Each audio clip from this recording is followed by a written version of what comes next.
بسم الله الرحمن الرحيم warkii oo kooban golaha wasiirada jamhuuriyadda Soomaaliland ayaa fadhigoodii maanta waxa ay kaga hadleen arrimo la xiriira xoojinta amniga gudaha iyo kor u qaadida siyaasadda arrimaha dibadda iyo iskaashiga caalamiga ah ee dalka jamhuuriyadda Soomaaliland guddiga dhaqaalaha ganacsiga iyo maaliyadda golaha wakiilada jamhuuriyadda Soomaaliland oo maalmihii ugu dambeeyay safaro xooggan ku marayay gobolada dalka ayaa maanta waxay gaadheen magaalada Gabiley ee xarunta gobolkaasi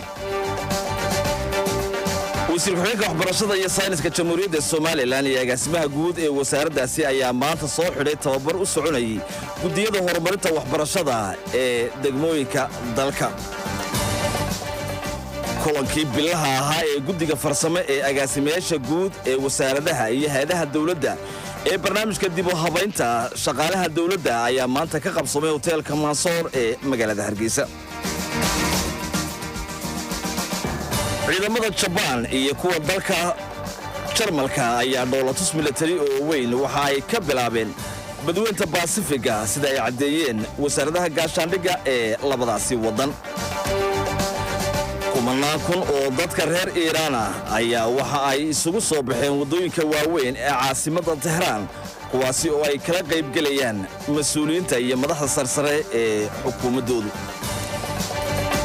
intaasi oo qodobada warka ugu waaweyn mikiyaha haatan ku soo dhawaada isagii oo fidsan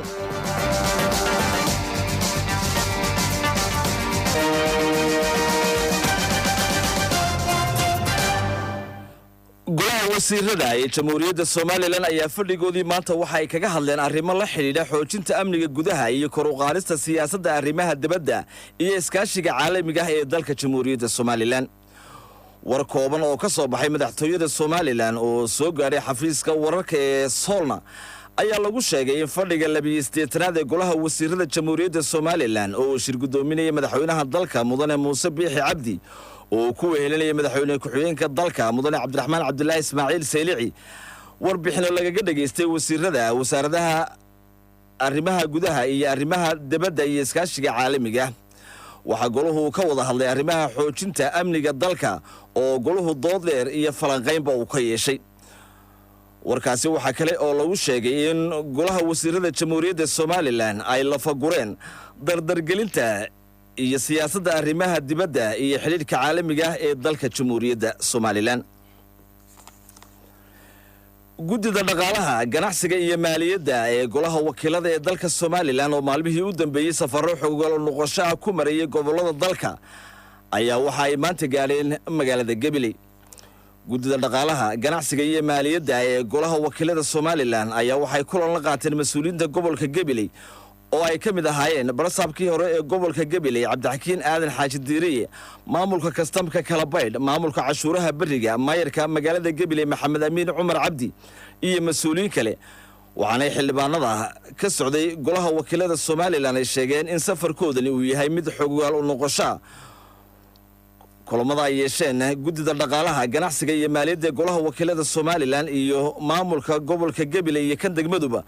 waxa ka hadlay maayarka magaalada Gabiley Maxamed Amiin Cumar Cabdi oo tilmaamay in ay muhiim tahay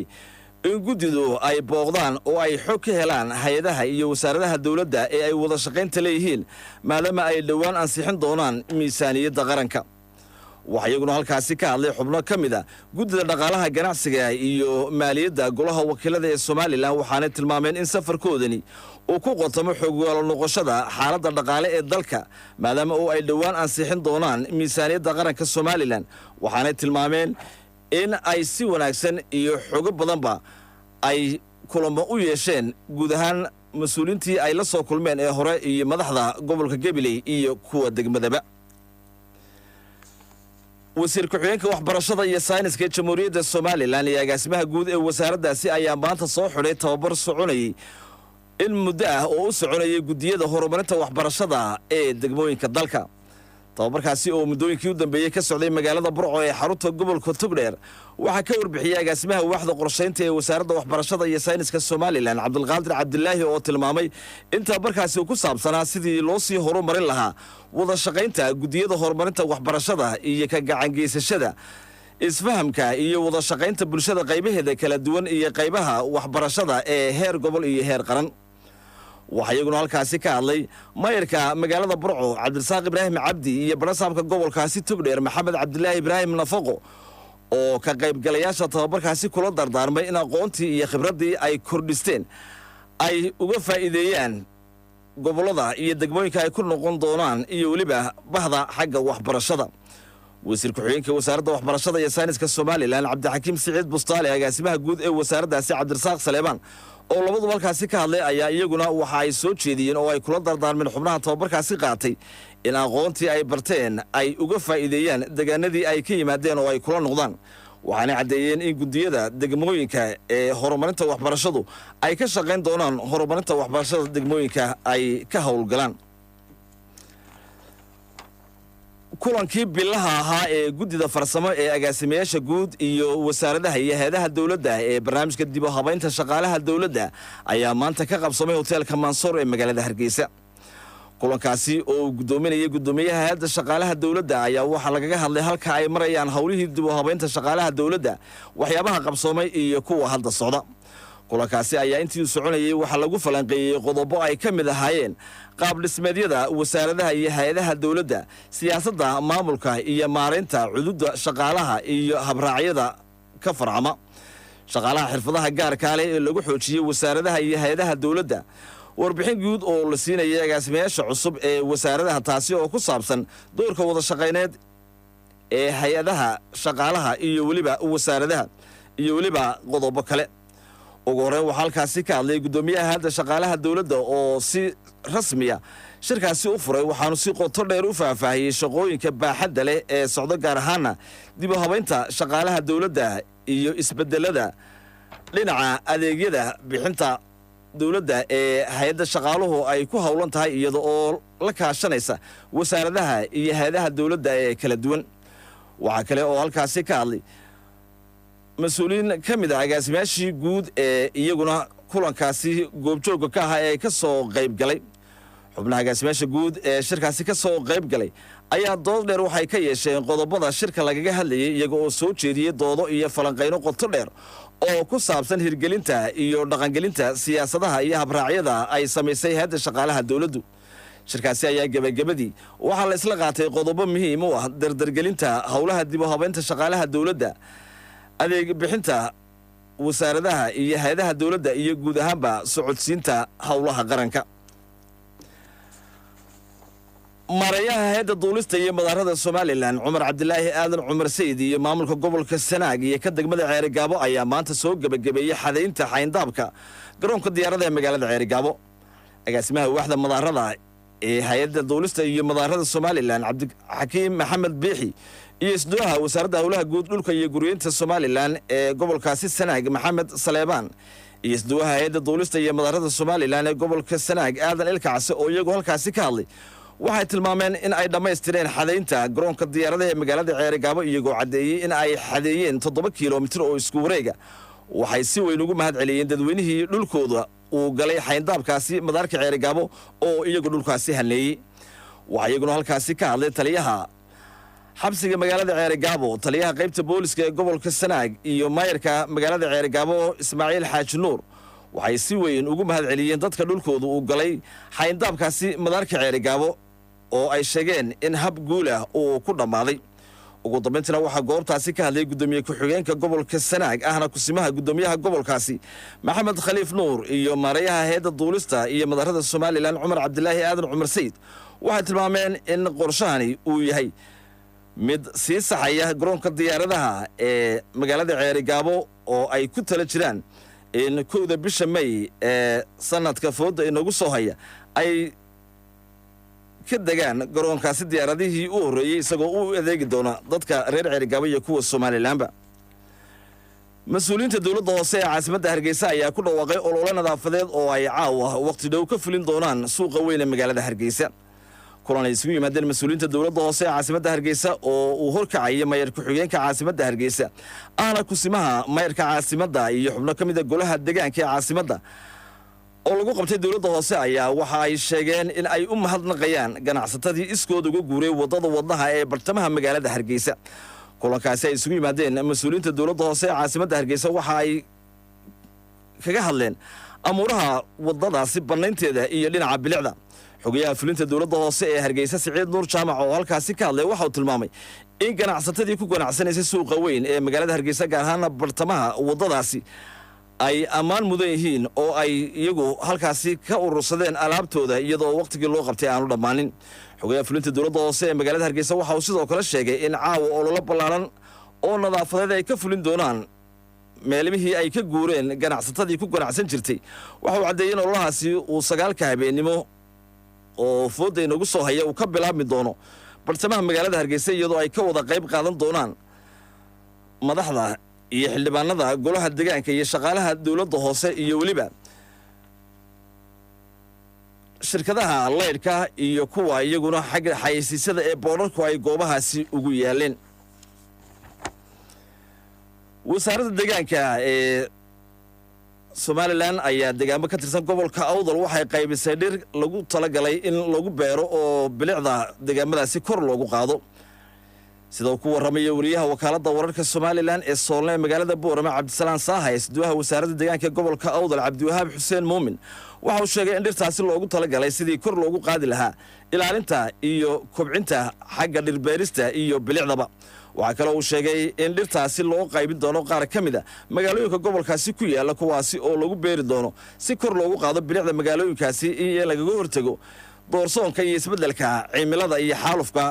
xagga dhulka.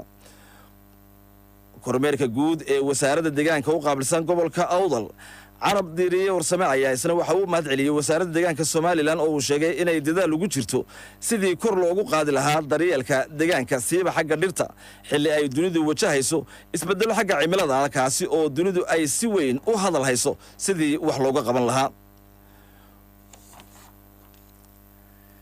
isduwaha wasaaradda horumarinta caafimaadka Somaliland ee gobolka Buuhoodle ayaa magaalada Buuhoodle ee xarunta gobolkaasi waxa uu maanta si rasmi ah uga daafuray tallaalka coronavirus. isduwaha wasaaradda horumarinta caafimaadka Somaliland ee gobolka Buuhoodle Dr. Maxamed Xasan Faarax oo ka hadlayay goobtii lagu daafurayay tallaalka xanuunkaasi coronavirus-ka ayaa bulshada gobolka Buuhoodle ugu baaqay inay tallaalkaasi qaataan si ay uga hortagaan faafitaanka iyo halista cudurkaasi uu leeyahay. waxa uu sheegay in ay laga maarmaan tahay in dadka da'da ah ee waayeelka ay iyagu goor horeba tallaalkaasi qaataan. isduwaha wasaaradda horumarinta caafimaadka gobolka Buuhoodle Dr. Maxamed Xasan Faarax waxa uu tilmaamay in tallaalka maanta laga daafuray magaalada Buuhoodle uu yahay labada tallaal ee midka hore uu yahay mid loo isticmaali jiray qayb ahaan iyo waliba tallaalka cusub ee Johnson oo isagu ah mid hal mar uun la qaadanayo. isduwaha wasaaradda horumarinta caafimaadka Somaliland ee gobolka Buuhoodle waxa uu cadeeyay in muddooyinkii ugu dambeeyay magaaladaasi ay ka wadeen wacyigelin la xiriidha qaadashada tallaalka coronavirus-ka iyo ka digtoonaanta xanuunkaasi iyagoo oo sheegay in ay sii wadi doonaan wacyigelintaasi. halka warka aad ka dhageysanaysaan waa Radio Hargeysa codka Jamhuuriyadda Somaliland. kumanaan kun oo ah dadka reer Iran ayaa waxa ay mudaharaadyo isugu soo baxeen magaalada xarunta waddankaasi iyadoo ay kala qayb galayaan banaanbaxyadaasina siyaasiyiinta iyo madax ka tirsan dowladda dalka Iran. isoo baxinay dadweynaha reer Iran ugu dabaaldegayeen sanad guuradii ka soo wareegtay markii ay arday caraysan la wareegeen safaaradii uu dalka Mareykanka ku lahaa caasimadda waddanka Iran ee Tehran sanadkii 1979 waxaana dadka isu soo baxaya ay dhigayeen halku dhigyo ay ku eedeynayaan Mareykanka iyo waliba Israa'iil iyagoo ku dhawaaqaya Mareykanku ha dhinto Israa'iil ha dhimato. waxay goob fagaaraha ku gubeen calamada Mareykanka iyo Israa'iil. maanta oo khamiis ahayd ayay ahayd mid ku beegan markii ay ardayda mudaharaadsan ay ka soo horjeesteen dowladda Mareykanka iyo dowladdii boqortooyada ahayd ee Iran ee uu hogaaminayay boqorshaahi dalkaasi laga tuuray iyadoo ay qabsadeen safaaradii Mareykanku uu ku lahaa magaalada Tehran. waxay ku dhex afduubeen dad tiro badan oo diblomaasiyiin iyo shaqaale ay ku jireen oo ay in muddo haysteen. Generaal Hussein Salami oo taliye ku xigeenka ciidamada ilaalada kacaanka ee dalkaasi Iran iyo madax ka tirsan dowladda dalka Iran oo goobjoog ka ah fagaarayaal ay isugu soo baxeen kumanaanka kun ee qof ayaa waxay tilmaameen in carada Mareykanka looga hayo gobolku ay sii badanayso. waxay cadeeyeen in dhalinyarada dalka Iran ay diyaar u yihiin in ay ka hortagaan awood kasta oo doonaysa in ay waxyeeleyso oo ay wiiqdo dalkooda. dhacdadan ay ardayda calaysani ku qabsadeen safaaraddii uu Maraykanku ku lahaa magaalada Tehran ee caasimadda Iiraan ayaa waxay dhacday sanadkii 1979 iyadoo waqtigaas dalka Iiraan uu la wareegay Sheekh Ayatollah Ali Khamenei oo isagu dhisay golaha culimada ee talada u dambeysana uu Ayatollah ugu weyn u leeyahay iyadoo Ayatollah Ruuxullaahi Khamenei uu markaasi la wareegay talada dalka Iiraan. ciidamada wadamada Japan iyo Jarmalka ayaa dhoolatus military oo wada jira waxay ka bilaabeen badweynta Pacifiga sida ay cadeeyeen wasaaradaha gaashaandhigga ee labadaasi wadan. war-saxaafadeed ay soo saareen labada wasaarad gaashaandhig ee Japanka iyo Jarmalka ayaa sidoo kale lagu sheegay in wasiirka gaashaandhigga ee dalka Jarmalka wasiirka gaashaandhigga ee dalka Japan Nobuo Kiyoshi uu booqasho ku tagi doono maalinta Jimcaha berita dalka Jarmalka. ciidamada dhoolatuskan sameynaya ayaa ciidamada badda ee labada wadan waxaana lagu sheegay ujeedooyinka dhoolatuskaasi mid lagu xoojinayo xiriirka iskaashi ee dhinaca militariga ee dalalka Japan iyo Jarmalka. sidoo kalena dhoolatuskaasi ayaa lagu sheegay mid lagu soo bandhigayo xirfadaha dhinaca difaaca ee ciidamada labada wadan. ciidamada labada dal ee Japanka iyo Jarmalka ayaa dhoolatuskaasi waxay ku soo bandhigi doonaan hub kala duwan oo